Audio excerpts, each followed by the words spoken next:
Hello everyone, this is Pico Entertainment and we're back again.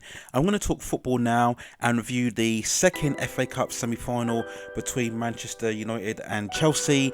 And as usual, when I do these reviews, I don't put the scoreline in the title of the video, but I will go into the result obviously. So if you don't know the result yet, I advise you to turn away now, watch the game, we'll catch up with the highlights as it just recently finished, come back into this review. So the scoreline overall was 3-1 to Chelsea, and I think overall a very commanding performance for them. I know going into this match, Man United were the favourites because a lot of hype had been made around this unbeaten run that they've been on, going on before the breakup due to COVID-19.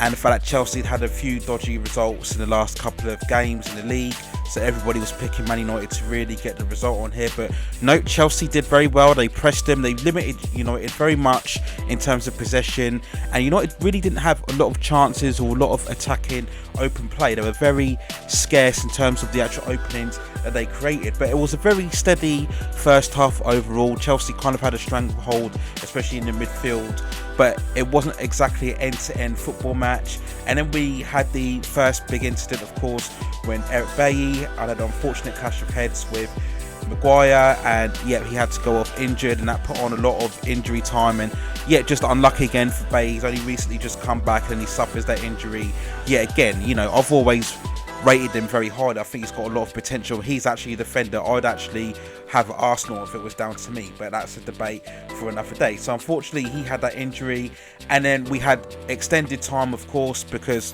they have to take extra precautions whenever a player is injured now. And we get to the end of the first half and Chelsea created the first goal.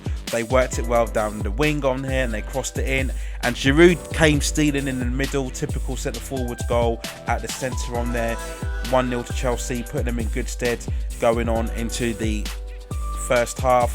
We then go on to the second half, and really it was becoming more open. I know prior to that we also had an incident where Martial, who came on late on in the first half, they were opposing for a penalty, but I don't think it was a penalty. I think Zuma just kind of got there before. He can't really see Martial coming up behind him, so I don't think that was a penalty. But going back to the second half, yeah, it became more open, and you could see now that Chelsea were really creating more chances and really getting a stronger hold of the game, as United were chasing, they were going forward a lot more. And even though it was 11 against 11, for me it had that feeling as if United were missing a man or missing just another person within the midfield, because Chelsea were really just carving them up and openings left, right and centre. For Giroud had a couple of chances and Mount had a couple of chances on here. And then we go on to the second goal. I mean, David De Gea, for all the hype and all the recognition that he's built up over the last kind of 6-7 years as one of the best keepers in the world, he is susceptible to that mistake. And this has been happening, let alone a couple of times this season. The BBC, they were showing a couple of the mistakes that he's made in the game, and this one again, I mean, Anson Mount's just come running through, long ranger, it's about 20 yards, it's on the ground, it's literally straight at David De Gea. It's not one of these cases when it's bobbled up on the pitch or that there was a bad bounce. He should save it easily. And I don't know about De Gea. I think there's just something wrong with his technique. He just seems to approach the ball wrong. And there's sometimes when he should maybe catch the ball, but he approaches it with his feet. Sometimes he should use his feet, but he uses his body or stands off it. I don't know, but I think there's something wrong with his technique that's causing him to make these mistakes. And yeah, it was just really just a calamitous mistake on there. And United are always fighting an uphill battle back on there. Rashford had a couple of chances, had a kind of a cross shot. I think the commentators were saying he tried to cross it, but I think he clearly was trying to shoot from there. Maguire had a header from a corner that went just wide. But yeah, at 2-0, it really was kind of game over at that point, and Chelsea will just continue to press them on a counter-attack. To be fair to Hay, he made a great save from a header later on in the second half, but then when the ball came back out, Chelsea worked it out wide again to Alonso, who crossed it in. And initially we all thought that Rodriguez had got the third goal, but when they played the replays, it was clearly Maguire own goal. And the commentators were blaming De Gea for this third goal. I don't think you can blame De Gea for this one, because when it's a hard fired cross into the middle of the pitch, that's initially like the Giroud goal. You're just looking for that little touch because the pace is already on the ball. So you're just looking to direct the momentum and the energy of the ball into the net. And it's that close that you can't really blame the keeper as such for that. So I didn't blame the Hay for the third goal. I just think it was just great attack and play. Maguire as a defender, he's got to come in and close the ball. You can't leave it in a situation like that just in case the attacker just get the tap in. So yeah, just unfortunate own goal for Maguire, 3-0, and yeah, it really was game over at this point. Chelsea had a couple of chances to make it 4, and then we just had the penalty incident at the end.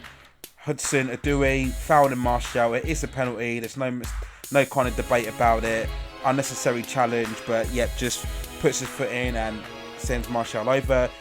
Bruno Fernandes converts the penalty. That weird technique that he uses.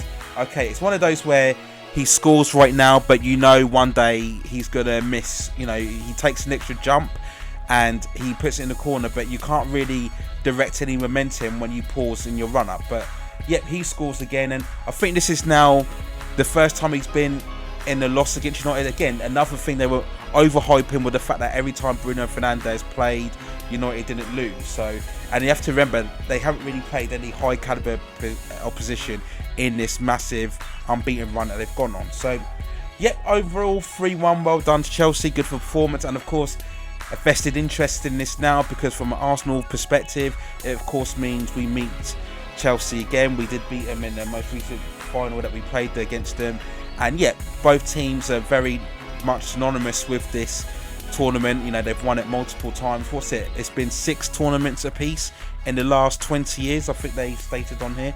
So yeah, it'll be very interesting to see what happens on here. I think we probably would have had a better chance against Chelsea than what we would have against United, but it's very even.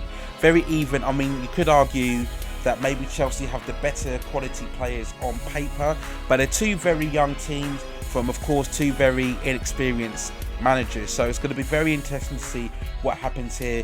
Chelsea, of course, will still be kind of pressing themselves to get that elusive Champions League spot, where I think the season for Arsenal is kind of already over. So as I talked about in my FA Cup semi-final review yesterday, I believe Arteta will most likely rest players and make changes for the last 2 games leading up to the final, which takes place on August the 1st, and I will do a preview and a review, of course, of the FA Cup final when it takes place. So yep, the FA Cup final going to be Arsenal against Chelsea. It'll be very interesting to see how that match develops. So those are my thoughts on the second FA Cup semi-final between Man United and Chelsea. Let me know what you think in the comments below. What did you think of Chelsea's performance? As a Man United fan, were you disappointed? Do you think there was too much hype being made of this unbeaten run that they've gone on, despite the lack of high caliber opposition during that run? Or you just think it was a bad day at the office? But those are my thoughts for now. Take care of yourselves, stay at safe distances, and I will see you very, very soon.